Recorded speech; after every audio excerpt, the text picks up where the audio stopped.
Pertama kita siapkan dulu kacang tanah, banyaknya sesuai selera saja ya teman-teman. Ini saya pakai kurang lebih 200 gram. Dan kacangnya ini sudah saya potong-potong seperti ini. Tujuannya supaya nanti matangnya merata dan hasilnya itu cantik ya.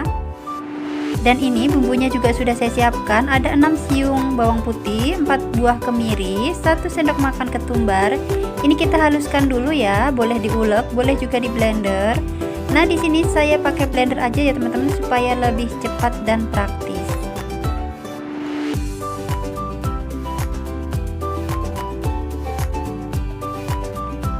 Dan ini bumbunya sudah selesai kita haluskan, kita sisihkan terlebih dahulu. Lalu kita siapkan wadah. Kemudian kita masukkan tepung beras kurang lebih 250 gram. Ini saya pakai merek Rose Brand ya. Lalu di sini saya tambahkan 50 gram tepung tapioka, 50 gram tepung maizena. Kemudian ini tepungnya kita aduk-aduk dulu ya supaya tepungnya tercampur merata dan tidak ada yang bergerindil. Sudah tercampur tepungnya, lalu kita masukkan bumbu yang sudah kita haluskan tadi. Kemudian 1/4 sendok teh kunyit bubuk, 1 sendok teh garam, setengah sendok teh penyedap rasa, setengah sendok teh kaldu bubuk. Dan di sini supaya lebih gurih rasanya kita tambahkan santan instan. Ini saya pakai yang 65 ml ya. Kemudian kita tambahkan juga 1 butir telur ayam. Dan supaya nanti hasil peyeknya renyah, tidak keras, kita tambahkan 1/4 sendok teh baking powder. Lalu kita tambahkan air kurang lebih 500 ml. Ini kita tuang sedikit demi sedikit sambil kita terus aduk seperti ini. Kita aduk-aduk sampai semua bahan ini tercampur merata ya.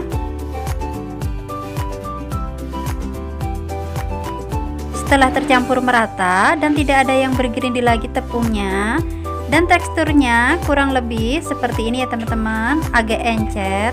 Lalu kita masukkan irisan daun jeruk. Ini banyaknya sesuai selera saja ya, makin banyak makin wangi dan makin enak. Lalu kita masukkan kacang tanahnya.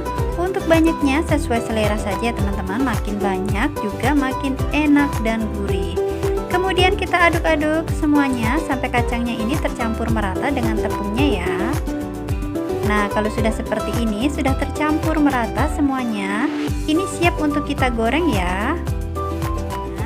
Lalu kita ambil adonannya, kemudian kita tuang ke dalam wajan dengan cara seperti ini. Kita tuang ke bagian pinggirnya terlebih dahulu ya, jangan langsung ke tengahnya supaya hasilnya ini lebih tipis dan tidak menggumpal ya teman-teman. Lalu kita siram dengan minyak seperti ini bagian pinggirnya supaya nanti lebih mudah lepas ya. Oh ya teman-teman, ini kita goreng dengan api sedang saja ya, sedang cenderung kecil supaya tidak mudah gosong ya. Dan ini kita dorong ke bagian tengahnya supaya semuanya tercelup, terkena minyaknya.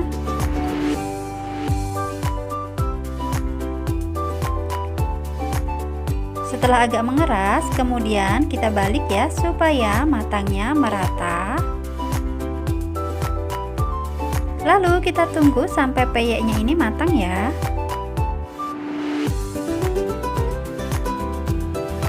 Nah, kalau sudah seperti ini warnanya sudah cantik kuning kecoklatan dan sudah tidak ada gelembung-gelembung minyaknya lagi.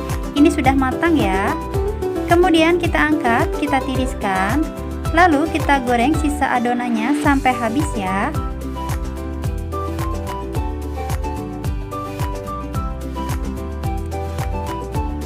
Sudah selesai kita goreng semua. Dan ini dia hasilnya, jadinya banyak banget seperti ini ya teman-teman. Hasilnya juga cantik. Ini rasanya enak, gurih, renyah. Ini siap untuk kita hidangkan atau kita nikmati ya.